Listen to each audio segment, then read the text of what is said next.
Maestro Pereira, ¿nos puede hablar un poco sobre el Ulises? El Ulises de James Joyce. Sí, Flor, es una novela escrita por un novelista inglés que se llama James Joyce. En realidad no es inglés, él es, y esto es parte del tema de la novela, él es irlandés. La novela se publicó en 1920, que es el año de la vanguardia, de las grandes novelas. Yo he estado viendo ya, hemos visto en algún YouTube anterior a Kafka, hemos visto a Marcel Proust y faltaba el tercer gigante más complicado de todos, tal vez, que es James Joyce. Él es políglota, de hecho era profesor de idiomas, de eso vivió un tiempo. Se fue de su país, vivió en París mucho tiempo también y tenía un conflicto, igual que Kafka tenía un conflicto con el idioma alemán. Joyce tenía un conflicto con el idioma inglés porque era irlandés, pero no iba a escribir en gaélico, naturalmente, porque si hubiera escrito en gaélico lo hubieran leído simplemente 4 gatos. Entonces no le quedó más remedio que asumir o adoptar la lengua del imperio, ¿no? La lengua del imperio británico, y es el inglés. Pero él decía, cuando le preguntaban, él decía que él no escribía en inglés, que él escribía en anti-inglés. Él tenía esa frase genial. Era un hombre de frases cortas geniales. A veces sus frases eran muy largas, pero esas son las que no se pueden citar. Esta novela se llama Ulises porque en realidad es como una parodia de la obra de Homero. Como ustedes saben, Ulises equivale a Odiseo, que en griego quiere decir el que regresa. Odiseo es el rey de Ítaca. Y cuando termina la guerra de Troya, esta es la versión de Homero, él regresa con muchas dificultades, las sirenas, los cíclopes, una serie de batallas y brujas que lo persiguen, Circe y todo eso, hasta que llega a su isla, donde el único que lo reconoce es su perro, porque está muy viejo y lleno de heridas. Y el hijo, claro, Telémaco, y Penélope, que es su reina, su esposa, y hay muchas canciones sobre Penélope. Lo está esperando fielmente y hay ahí muchos pretendientes porque dan por muerto a Odiseo, ¿no? Y él lo que hace junto con el hijo es coger flechas y matar a todos los pretendientes y Penélope lo abraza, etcétera, etcétera, etcétera. Final feliz, final feliz. Ese es Homero. ¿Qué hace? ¿Qué es lo que hace Joyce con la obra de Homero? Hace todo lo contrario. Es decir, nos fabrica el antihéroe. ¿Sí? Ulises se llama así simplemente porque el personaje protagónico, que se llama Leopoldo Bloom, llega a su casa tarde, muy tarde. Se pasa un día entero paseando por toda la ciudad Dublín para llegar tarde a su casa. ¿Por qué quiere llegar tarde? Bueno, porque la mujer, que se llama Molly Bloom, está con un amante. Y él lo sabe. Y él lo consiente hasta cierto punto. Tiene sus pequeñas venganzas. Por ejemplo, antes de llegar a la casa se mete en un prostíbulo donde hay una orgía. Ese es el capítulo 18, que fue muy perseguido. Esta novela se hizo famosísima por la censura, porque se le llamó obscena. Estuvo, creo que de 10 años censurada en Inglaterra y en Estados Unidos, es decir, país de puritanos. Tenía más circulación, claro, en países como Francia, Italia, etcétera.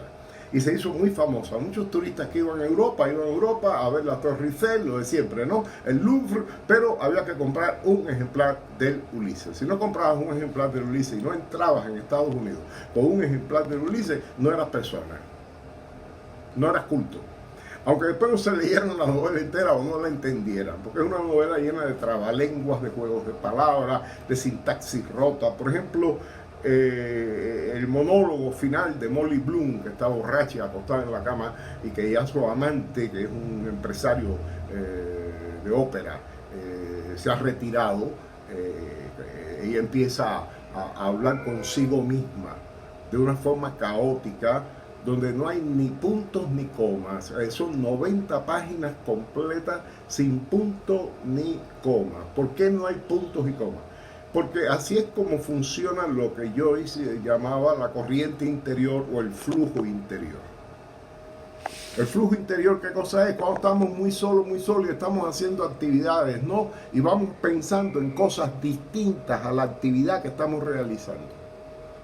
Por ejemplo, si estamos barriendo, o si estamos pasando una esponja sobre una mesa para limpiarla, lo más probable es que no estemos pensando ni en la esponja ni en la mesa. A lo mejor estamos pensando en un caballo con un galán o con una galana que viene en el caballo. Ese es el monólogo interior. Eso que está sucediendo adentro de ti, como que en un plano muy profundo. Este es el gran hallazgo de esta novela. Repito, la novela tiene unas 1000 páginas en total, pero el monólogo interior de Morley Bloom tiene al final 90 páginas aproximadamente. Esto nunca se había hecho, y los que lo han intentado hacer, pues sí, puede ser que hayan logrado algún éxito, pero yo llamo eso éxito mecanográfico.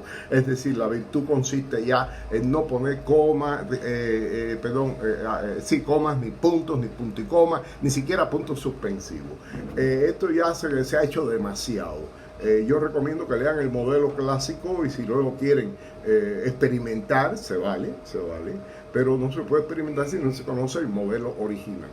Esta es la historia de Ulises, de este señor aburrido, que en realidad es un señor muy aburrido.